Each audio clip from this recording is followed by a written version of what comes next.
नमस्कार, मैं हूँ आलिया तहसीन और आप देख रहे हैं देवभूमि झारखंड न्यूज़, जहाँ हम सिर्फ खबरें नहीं दिखाते बल्कि लोगों के एहसासात और उनकी ज़रूरतों को भी शाया करते हैं।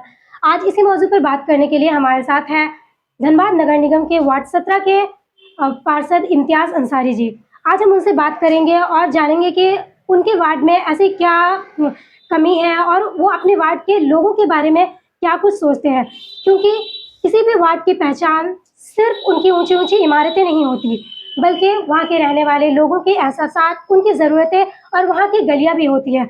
जहाँ की गलियाँ ये बताती हैं उनके विकास और उनके प्रत्याशी की वादों के बारे में भी वो उजागर करती है कि वो किस तरह से अपने वादों को पूरा करने के लिए आगे बढ़ रहे हैं। इसी मौजू पर हमारे साथ अगर मौजूद है हमारे मेहमान, हम उनसे बात करेंगे और जानेंगे कि वो अपने वार्ड के बारे में क्या कुछ सोचते हैं। तो सर, आपका देवभूमि झारखंड न्यूज़ में बहुत-बहुत स्वागत है। बहुत बहुत धन्यवाद आपका। सर, सब पहले तो जानना चाहूँगी कि आपने राजनीति में आने का कैसे सोचा? ऐसी क्या चीज़ें थी जो आपको काफ़ी ज़्यादा प्रोत्साहित की कि आप राजनीतिक में आए? राजनीति में आने के लिए ऐसा कोई मेरा मकसद नहीं था। हम तो जुड़े थे समाज सेवा करने के लिए, लेकिन समाज सेवा करते करते ऐसा इसमें हम भूल गए कि हमें जो है राजनीति में आना पड़ा। तो इससे पहले जो पूर्व पार्षद थे हारून कुरैशी, उनका काम धाम शुरू से हम ही देखते थे और देखते देखते धीरे धीरे जो है हम उसमें इतना संलिप्त होते चले गए कि हमें लगा कि जब वो डेट कर गए तो बहुत सारा मामला मेरे पास आने लगा और आते-आते जो है हम उसमें इतना मतलब घुल-मिल गए कि हमें चाह के भी हम जो है पीछे नहीं हो सके। हमें लगा हम एक अच्छा कारोबारी बनना चाहते थे, हम अच्छा कारोबार करेंगे और कारोबार करके जो अपना नाम रोशन करेंगे। हम कभी राजनीति के बारे में सोचे भी नहीं थे। लेकिन 2020 में हारून कुरैशी के डेथ होने के बाद जो हम देखे, बहुत सारी समस्याएँ जो है वार्ड में थी, जो मुझे जानकारी थी कि हम इसे कर पाएँगे। बहुत सारा प्रत्याशी था, वो चुनाव के समय आया, लेकिन हम जो है उस समय से लगे थे। बहुत सारा समस्या लोगों का आया तो मेरे पास आया, भैया ऐसे हो रहा, वैसे हो रहा, ये हो रहा, वो हो रहा। हम चाह के भी कभी ऐसा हुआ मोबाइल बंद कर दिए, घर चले गए तो लोग घर पहुँच गया। अरे इम्तियाज़ भाई मोबाइल बंद है भैया, बड़ी परेशान है, ऐसे हो गया, ये हो गया, वो हो गया। तो बहुत सारा मामला जो है घरेलू मैटर से लेके थाना, पुलिस, हेन-तेन जो भी मामलात होता था, लोग मेरे पास जो है पहुँच जाते थे। तो हम चाहते थे कि चाह के भी जो है पीछे होना चाहे, नहीं राजनीति में हमको नहीं आना है, हम जो है समाज सेवा करते हैं उसी में रहना है। लेकिन धीरे-धीरे इतना हम उसमें संलिप्त हो गए कि हम चाह के भी जो है पीछे नहीं हो सके। और फिर जब चुनाव का समय आया तो हमें लगा कि अगर आपको समाज सेवा करना है तो फिर आपको यहाँ पे चुनाव लड़ना होगा, तभी आप जो है लोगों की आवाज़ आगे तक ले जा सकेंगे। तो सोचते हुए फिर हम लास्ट में जो है चुनाव लड़ने का जो है सोचे। लोगों ने आपके काम को पहले भी देखा और आप पर विश्वास देखते हुए अपने विश्वास के तहत ही आपको मैं अपने वार्ड पार्षद अपने प्रतिनिधि के तौर पर चुनकर लाए। तो अब आपका अगला कदम क्या होगा कि उनके जो समस्याएँ हैं, सबसे ज़्यादा वार्ड 17 में अगर देखा जाए तो सड़कें, नाली, बिजली, पानी, इन सभी चीज़ों की बहुत ज़्यादा कमी है। पूरी की पूरी गलियाँ ही कच्ची सड़कें हैं, कहीं पर नाली की कोई व्यवस्था नहीं है। तो आप इस पर अभी से क्या काम कर रहे हैं? देखिए अमन सोसाइटी जो है एकदम नया इलाका है और उसमें छोटा-छोटा बहुत सारा और भी इलाका है। जैसे उसमें एक आपका जाकर के इंसा कॉलोनी है, एक आपका जाकर के आयात कॉलोनी है। ये सब पूरी तरह से एकदम कच्चा है। तो थोड़ा समय तो लगेगा, लेकिन मेरे पास इसका पूरा रोड मैप तैयार है, हमें कैसे-कैसे करना है।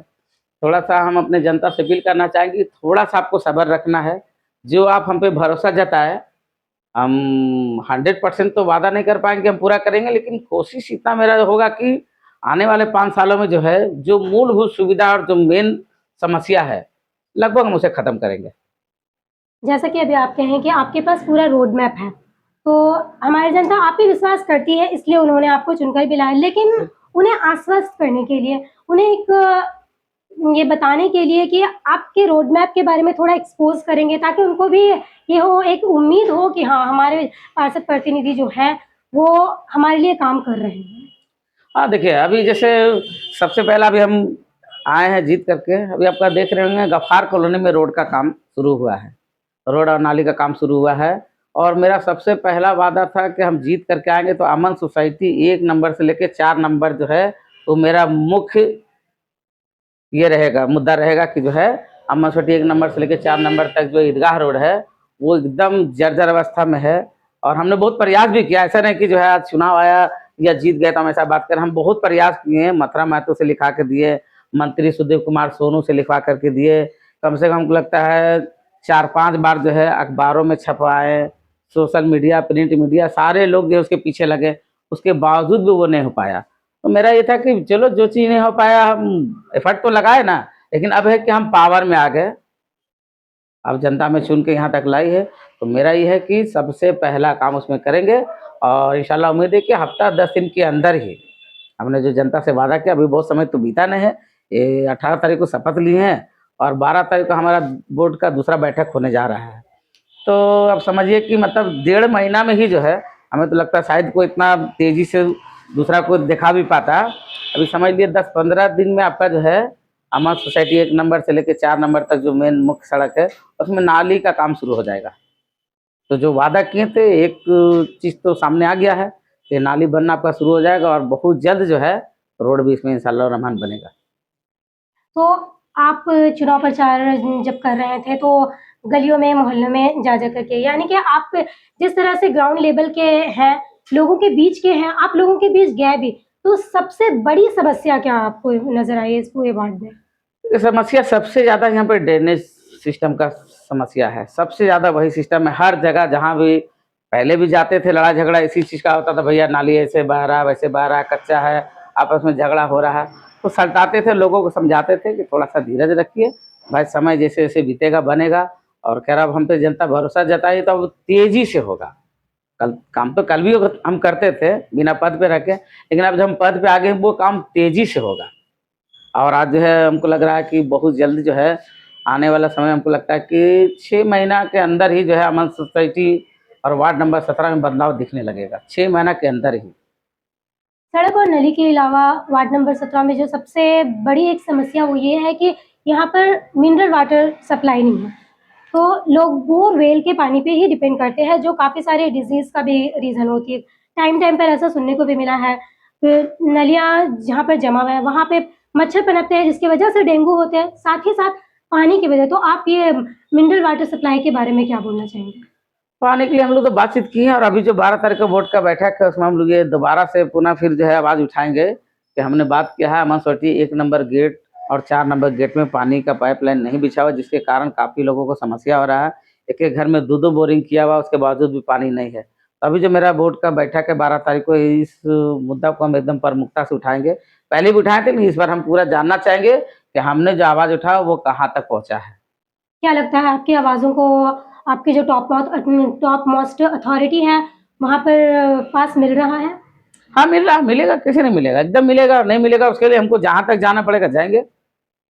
अपने वार्ड के लिए हमें जो भी करना पड़ेगा समस्या समाधान करने के लिए वो हम करेंगे।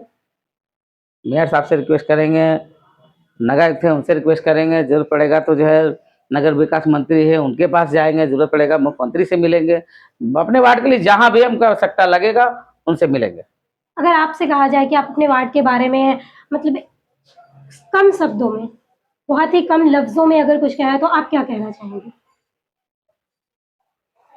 कहना चाहेंगे कि हमें जो वार्ड नंबर के 17 में जो मौका दी है, उनका हम तहे दिल से शुक्रिया अदा करते हैं कि आपने हमें मौका दिया है और जो मौका दिए हैं इंशाल्लाह हम उसे एकदम हम खरा उतरने का 100% प्रयास करेंगे। एक चीज़ है, मोहल्लों में ख़ासकर ये देखने को मिला है कि जहाँ पर ये कह सकते हैं कि एक बॉर्डर एरिया है, जहाँ पर 2 अलग रिलीजियस के लोग ये बॉर्डर के इस साइड है, लेकिन वहाँ पर कभी-कभी प्रॉब्लम्स कुछ डिफरेंट लुक ले लेते हैं। तो ऐसे प्रॉब्लम्स अगर आते हैं आपको, तो आप उनको किस तरह से फेस करेंगे और उनका क्या सॉल्यूशन होगा? ऐसा कुछ नहीं हमारे वार्ड में, ऐसा कुछ मुद्दा रहा नहीं और जब भी हम तो बड़ा-बड़ा मुद्दा देखे हैं। इससे पहले भी हम तो बड़ा-बड़ा समस्या देखे हैं और काफ़ी आसानी से सॉर्ट आउट किए हैं उसे हम, क्योंकि सारे गाँव के लोग मेरा है, चाहे वो किसी भी समुदाय का हो, किसी भी रिलीजन से रखते हो, सारे लोग मेरे हैं और मोहब्बत से दुनिया जीता जाता है। वो भी समस्या आएगा उसे जो है प्यार मोहब्बत से लोगों को समझा करके समाधान करेंगे। चुनाव से पहले तो आप सभी सड़कों में, गलियों में, हर मोहल्ले में गए। क्या चुनाव के बाद भी आप जाकर देखें कि आपके जो वार्ड है, उनके अंदर क्या समस्याएं अब भी बहुत ज्यादा हो रही है? हाँ हाँ, हम हमेशा हम जो है मेरे घर में फोर व्हीलर होने के बावजूद हम कभी फोर व्हीलर में कदम जल्दी नहीं रखते हैं। इसलिए नहीं रखते हैं क्योंकि जो है बहुत सारी गलियां ऐसी है जहाँ पे फोर व्हीलर नहीं जाती है। तो हम अपने बाइक से ही प्रयास करते हैं कि हर गली मोहल्ला में घूमें और लोगों का समस्या रूबरू हों, लोगों से मिले। और इसके लिए हम एक स्कैनर भी जारी किए थे, लोगों से कहते हैं कि मेरा एक स्कैनर है, इस पर अपना स्कैन कीजिए और जो भी आपका समस्या है वो हमें बताइए, हम उससे जो है समाधान करेंगे। स्कैनर पे लोगों ने कितना एक्टिव है? आपके स्कैनर के पब्लिश करने के बाद लोगों ने कोई हाँ, समस्याएं बहुत सारा गिनवाई? समस्या आ रहा है, उसमें आया भी और उसका समाधान भी किए हैं। और अभी मेरा आने वाला समय मेरा प्रयास है कि हम अपना नंबर जो है हर जगह जो है, हर चौक चौराहा पे भी जो है मेरा बैनर लगा होगा, उस पे जो है मेरा नंबर उपलब्ध होगा। सोशल मीडिया के माध्यम से हर आदमी को हम ये कहेंगे ताकि वो हमसे आसानी से जुड़ सके। अपना बात रखने के लिए किसी पैरवी की ज़रूरत नहीं कि हम जाएँगे पता नहीं वो मिलेंगे कि नहीं मिलेंगे। आप हमसे डायरेक्ट कॉल कीजिए, समस्या हम सुनेंगे। कई और बार हम जब हम ग्राउंड पर